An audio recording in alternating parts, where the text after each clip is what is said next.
प्रभु यीशु में प्रेमी सलाम। प्रभुनी स्तुति प्रशंसा सुंदर समय ने अवसर ने तकने माटे ईश्वर पिता पुष्कळ आभार मानीए। तो हम सर्वने रात्रि प्रार्थना अंदर स्वागत करीए छे। प्रभुनी स्तुति करीए, तेनी महिमा करीए। आखो दिवस भरीने प्रभु संभाळ बचाव रखवाली करे छे अने पोताना ठेकाणा सुधी प्रभु लावे छे। हरेक कार्य सफल करे छे माटे प्रभुनो पुष्कळ आभार मानीए। आओ આપણે એક ટૂંકું વચન દેખીશું। નીતિ વચનનું પુસ્તક કાઢીશું, તેનો 8મો અધ્યાય અને તેની 35મી કલમ આપણે વાંચીશું। કેમ કે જેઓને હું મળું છું તેઓને જીવન મળે છે અને તેઓ યહોવાની કૃપા પ્રાપ્ત કરશે। હાલેલુયા। પ્રભુની સ્તુતિ પ્રશંસા। પ્રભુના વચનમાં લખેલું છે કે જેઓને હું મળું છું તેઓને શું મળે છે? જીવન મળે છે અને તેઓ યહોવાની કૃપા પ્રાપ્ત કરે છે। જીવન તો મળે છે, પરંતુ આપણને તેની કૃપા પણ પ્રાપ્ત થાય છે, તેની દયા પણ પ્રાપ્ત થાય છે। ખરેખર આપણે પોતાના સંબંધી અને આપણે દયા નથી કરી શકતા, પરંતુ પ્રભુ આપણને કહે છે કે તેઓને યહોવાની કૃપા પ્રાપ્ત કરશે।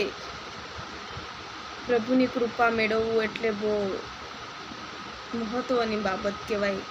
પ્રભુની કૃપા કોઈ લોકોને મળી નથી શકતી। પ્રભુની કૃપાઓમાં રહેવું એટલે બહુ અઘરી વાત છે। અને શું કહે છે? તેઓને જીવન મળશે। કેટલી મહાન વાત છે કે જીવન મળશે। જીવન એ કેવું કિંમતી છે, આપણે સમજી નથી શકતા। આપણા જીવનમાંથી એક દિવસ કિંમતી નીકળતો જાય છે, પરંતુ આપણે તઈને તઈ જ છીએ। આપણા જીવનને આપણે વેડફી રહ્યા છે। આપણા જીવનમાંથી, આપણા આયુષ્યમાંથી એક દિવસ ઓછો કરી રહ્યા છે, પરંતુ આપણા જીવનની અંદર પ્રભુની કૃપા પણ પ્રાપ્ત નથી કરી શક્યા, કે આપણે લાંબુ આયુષ્ય પણ નથી માંગી શક્યા। કેમ કે આપણે પ્રભુને શોધ્યો જ નથી। પ્રભુ કહે છે કે જેઓને હું મળું છું તેઓને જીવન મળે છે।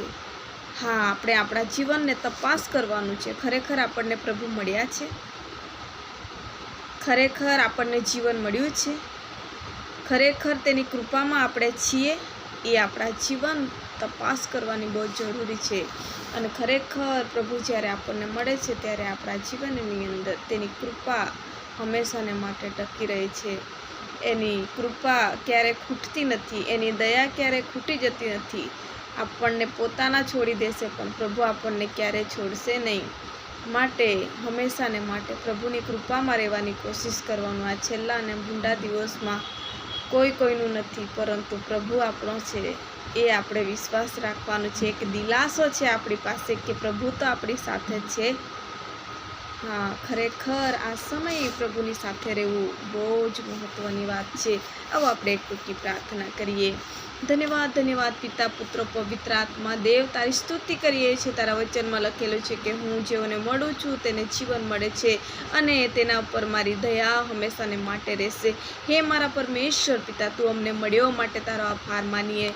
તું અમને બાપ કહેવાનો અધિકાર આપ્યો અને તારા દીકરા થવાનો અધિકાર તું અમને આપ્યો માટે તારો આભાર માનીએ છીએ। પ્રભુ, દૈહિક મા બાપ અમને છોડી દેશે, પરંતુ તું ક્યારે છોડશે નહીં કે ત્યાગશે નહીં, એવો અમારો ભયાવો ઈશ્વર મળ્યો માટે તારો આભાર માનીએ। મારી સાથે છે તેવી રીતના મારી સાથે જોડાયેલા એક ભાઈના જીવનની અંદર, બહેનોના જીવનની અંદર તમે એમને મળો પ્રભુજી। એમના જીવનની અંદર તમે અનુભવ આપો પ્રભુજી। એમને પુષ્કળ જીવન આપો પ્રભુજી। એમના જીવનની અંદર દયા આપો પ્રભુજી। તમારી કૃપામાં તમે દોરી રાખો પ્રભુજી। જ્યારે પ્રભુજી તમારું જીવન એમના ઉપર આવે છે, તમારી દયા એમની ઉપર આવે છે, ત્યારે એમના જીવનની અંદર તમે અદ્ભુત રીતે કાર્ય કરો પ્રભુજી। અમે તો પાપી મનુષ્યો છે, પરંતુ અમારા જેવા પાપીઓ પર દયા કરનાર દેવ તું છે માટે તારો આભાર માનીએ।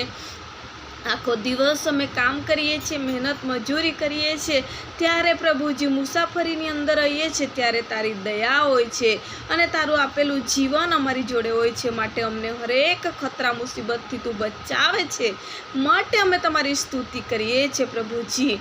અને જ્યારે હવે પ્રભુજી રાત્રિની સમય જ્યારે ઊંઘી જશું ત્યારે પણ તમે અમારી સાથે રહો. તમારી દયા અને તમારી કૃપામાં તમે અમને દોરી રાખો પ્રભુજી. એક ભાઈ બહેન, એકના કુટુંબજનોને હરેક મંદવાડ, હરેક પરિસ્થિતિ, કોઈ પણ જાતની તકલીફ હશે, ઈસુ મસીહ તારી દયા તું એમના પર રહેવા દે, તારી કૃપા રહેવા દે પ્રભુજી. તું એમને જીવન આપો અને પુષ્કળ જીવન આપો પ્રભુજી. અને જીવનમાં તને પ્રથમ સ્થાન આપનારા બાળકો બને એવું તમે થવા દો. અમે જેવા છે તેવા આ સમય અમે તમારા હાથની અંદર સ્વાધીન થઈ જઈએ છીએ. ઉદ્ધાર કરતા પ્રભુ યેસુ મસીહ તારા નામથી માંગીએ છીએ. આમેન. જય મસીહ કી